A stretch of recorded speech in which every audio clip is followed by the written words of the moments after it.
शराब माफिया हो, तस्कर हो, इन लोगों को आखिर संरक्षण कौन दे रहा है?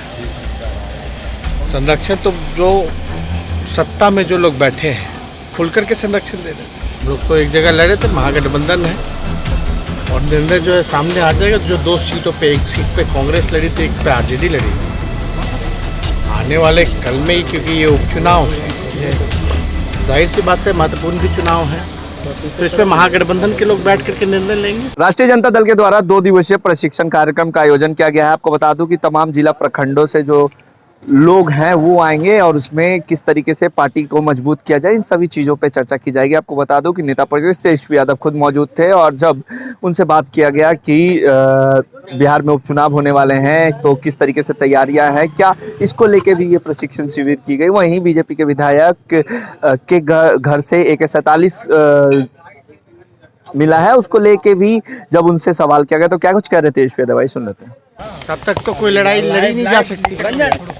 पार्टी की विचारधारा से सब लोग जो है लाश हों और पार्टी के संगठन को और मजबूत कैसे करेंगे, ज़मीनी स्तर पे लोगों से कैसे हम जुड़ेंगे, लोगों को कैसे जोड़ेंगे, तो सारा अनुभव जिन लोगों के पास है, सबको अलग अलग विषय मिला है, अलग अलग विषयों पे वक्तव्य दे रहे हैं और कैसे बूथ कमेटी बनानी है, लोगों के बीच जाना है, किन मुद्दों पर बात करनी है, कैसे समस्याओं से हम लोग जो है उसका समाधान करें, लोगों की आवाज़ को कैसे बुलंद करें। सब लोग जो है परेशान है, जो देश के हालात हैं, संविधान, लोकतंत्र हमारे देश का खतरे में है और जिन विचारधारा के खिलाफ हम लोग लड़ रहे हैं, उस हिसाब से हम सब लोगों को अपनी तैयारी जो है करनी पड़ेगी। 2024-25 का माना जाए कि आप लोगों ने अभी से ये तो रेगुलर बेस पे ना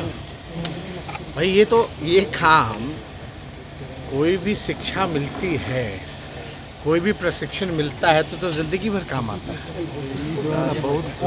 जैसे जी बेगूसराय के एक विधायक है बीजेपी के, अध्यक्ष को आपने बुलाया, प्रखंड अध्यक्ष को बुलाया, लेकिन विधायक की अनुपस्थिति रही। आप लोग को थोड़ा सा भी जानकारी नहीं होगा कि भाई ये विधायकों के लिए नहीं है प्रशिक्षण शिविर।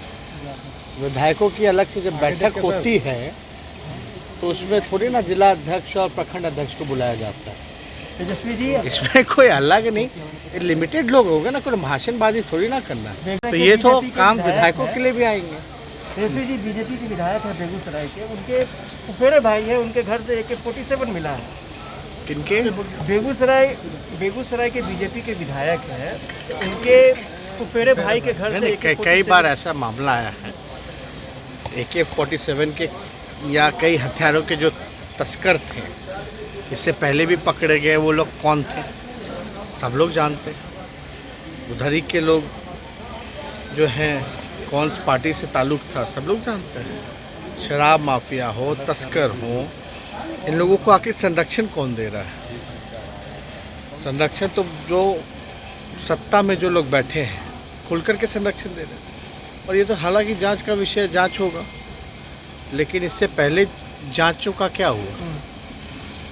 कोई भी जांच हुई या पकड़े गए लोग इससे पहले भी, उसका क्या नतीजा आया? कुछ सामने तो आया नहीं। अच्छा, ताबड़तोड़ आजकल रेड हो रहा है, आपने देखा होगा कि पुलिस मेंस एसोसिएशन के अध्यक्ष के घर पे रेड को खुलेआम घूम रहे हैं, है ना। तोंद वाले, मूछ वाले चाचा मंत्री खुलेआम घूम रहे हैं, उन पे कब कार्रवाई होगी? 2 जगह उपचुनाव सुशील मोदी का कहना है, चरणजीत सिंह चन्नी को जो मुख्यमंत्री बनाया गया है, उसने 4.5 महीने के लिए बनाया गया। उपचुनाव दलितों का उपचुनाव में तेजस्वी जी उपचुनाव के लिए, अब देखिए, इस पे हमको कुछ कहना नहीं है, ठीक है ना। ये पंजाब का मसला है और एक पार्टी का मसला है। इस पे कौन प्रक्रिया दे रहे हैं, पहले अपने आप को तो सुधार ले। 2 जगह जो विधानसभा उपचुनाव होना है, उसे लेकर क्या और तारापुर में जो होना है, क्या वहाँ पर आरजेडी कैंडिडेट देगी तेजस्वी जी? हम लोग तो एक जगह लड़े थे, महागठबंधन है और निर्णय जो है सामने आ जाएगा। जो 2 सीटों पे, एक सीट पे कांग्रेस लड़ी थी, एक पे आरजेडी लड़ी थी। आने वाले कल में ही, क्योंकि ये उपचुनाव है, जाहिर सी बात है महत्वपूर्ण भी चुनाव है, तो इसमें महागठबंधन के लोग बैठ करके निर्णय लेंगे, सब लोग मिलकर। तो आपने सुना सीधे तौर पर तेजस्वी यादव का कहना था कि बाई इलेक्शन होने वाले हैं और बाई इलेक्शन में वो महागठबंधन का सीट है, एक सीट कांग्रेस के खाते में है और वहीं दूसरा राजद के खाते में।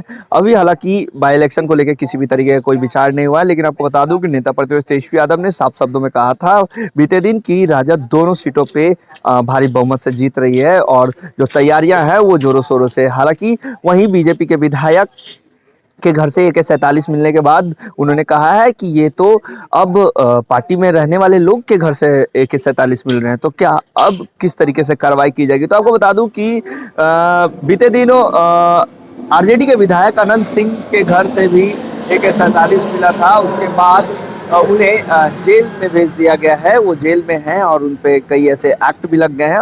वहीं दूसरी तरफ तेजस्वी यादव ने अब साफ शब्दों में अनंत सिंह का हवाला देते हुए कहा कि जब हमारे विधायक, हालांकि उन्होंने नाम नहीं लिया लेकिन उन्होंने ये कह दिया कि अब तो सरकार में रहने वाले के घर में ही अब AK-47 मिल रहा है, तो जो अपराधियों को संरक्षण देते हैं अब उन्हीं के पास AK-47 मिल रहा है, तो अब क्या जवाब देंगे बिहार के मुख्यमंत्री नीतीश कुमार। देखने वाली बात है कि क्या कुछ जवाब आता है बिहार के मुख्यमंत्री नीतीश कुमार से। लाइव बिहार YouTube पर सब्सक्राइब और Facebook पर लाइक जरूर करें।